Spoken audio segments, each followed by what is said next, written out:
Hello everyone, my name is Gabriel Zylstra. I'll be your next after dinner competitor today. And let me know when you guys are all set to begin.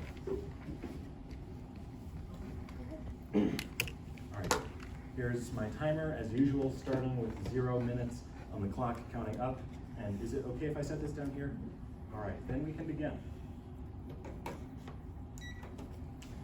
This speech is stupid. That's something I'll be very upfront about. If you were expecting to leave the room enriched or enlightened, then you should have watched Persuasive. At least, that's how I used to think. Throughout the year, I've come to realize that humor has a purpose. For instance, in 1 Kings, Elijah uses humor to show the absurdity of the prophets of Baal.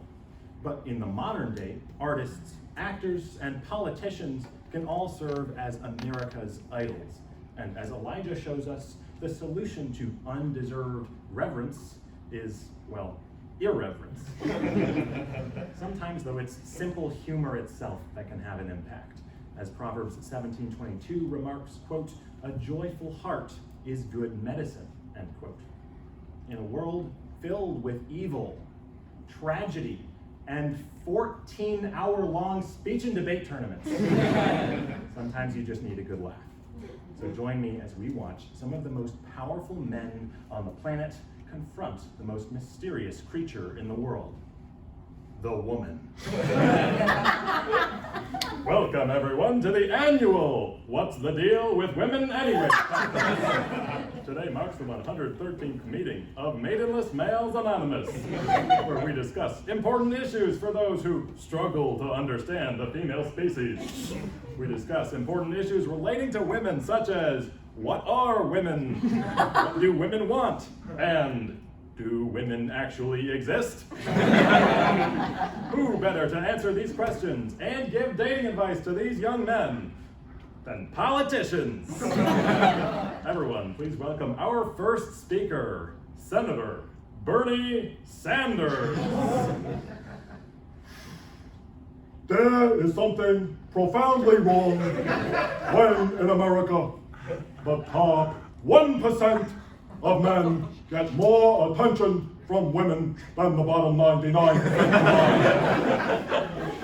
Today, we are offering a revolutionary proposal to create date equity for all American men, not just the top 1%. I call it the women redistribution. For too long, there has been inequality developing in the field of dating, and the upper class of men has controlled the means of reproduction. But the age of alpha males is over. It is time for the proletariat to rise up. Thank you, Senator. Everyone, please welcome our next speaker, former President Barack Obama. My fellow Americans, today I have the great pleasure to discuss before you one of my favorite genders, women. You see, many Americans have unfortunately not been educated in this matter. So today, I'd like to explain the basic facts of these strange creatures.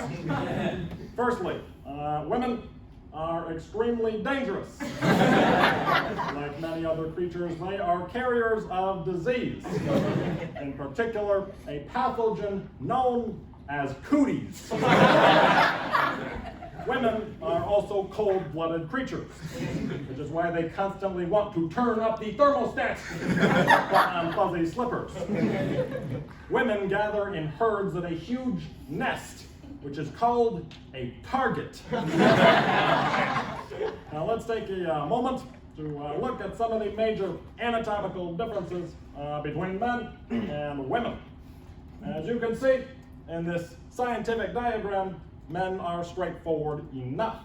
A circle for a head, 2 lines for arms, a line for the body, and 2 lines for legs.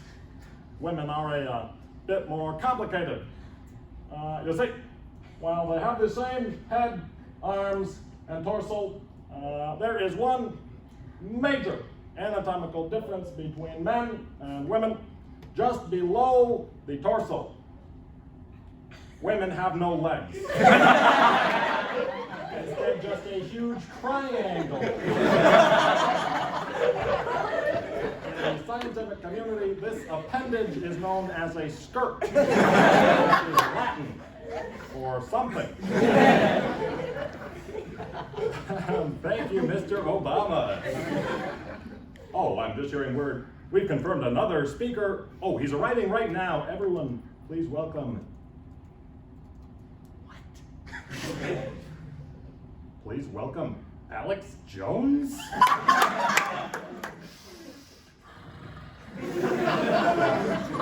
Fellas, this is probably the most important story of all time. Y'all have heard what the establishment has to say about women, and they invent a whole lot of gobbledygook about how women have 2 X chromosomes.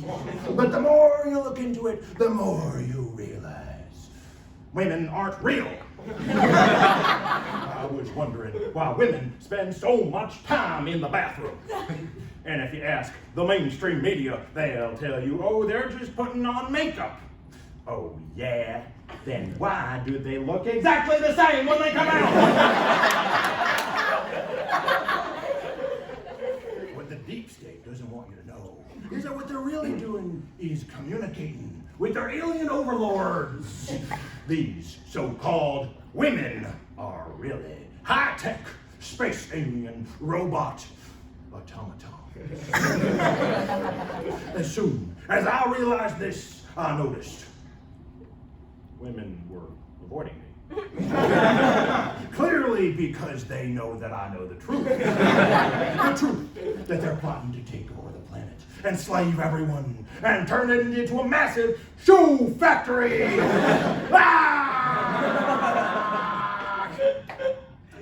It seems we're experiencing some technical difficulties right there. Thank you very much, Alex. Thank you. Everyone, please welcome our final speaker, Donald J. Trump. Thank you. Thank you, everyone. It is such an incredible honor.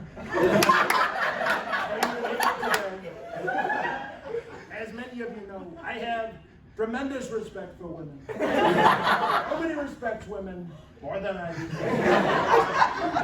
I love women so much that I decided to marry them 3 times. I've gone on hundreds of dates with women over the decades. I can tell you that I'm one of the most experienced daters in terms of women. I just wrote a book. It's a fantastic book.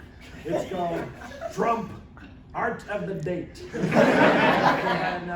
It's one of the greatest books in the history of books, I would say. You see, the book it's filled with some of my incredible dating stories.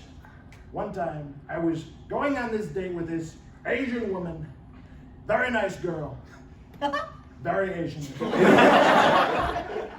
Probably one of the most Asian looking women. I looked at her and I said, wow, she is very Asian. She told me that she was from China. And you know me, I have a fantastic relationship with the Chinese. Quite frankly, one of the best. They love me in China. So I decided to take her to get her native cuisine, sushi. It was a fantastic day. She seemed a little confused, but it was a fantastic day. Really terrific. One of the greatest dates in the history of dates, I would say. But you see, when you're going on a date, you gotta negotiate a little bit, okay? You gotta make sure that you're getting the best end of the deal.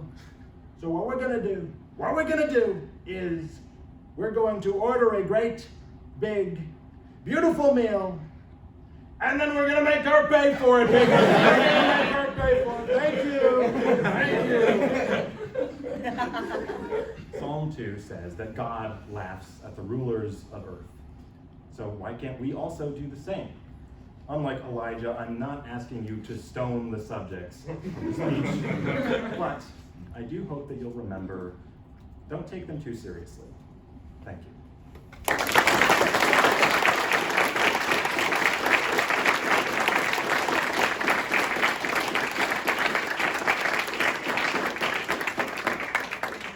Thank you guys so much for this opportunity. I really appreciate it. My time was 9 minutes and 49 seconds.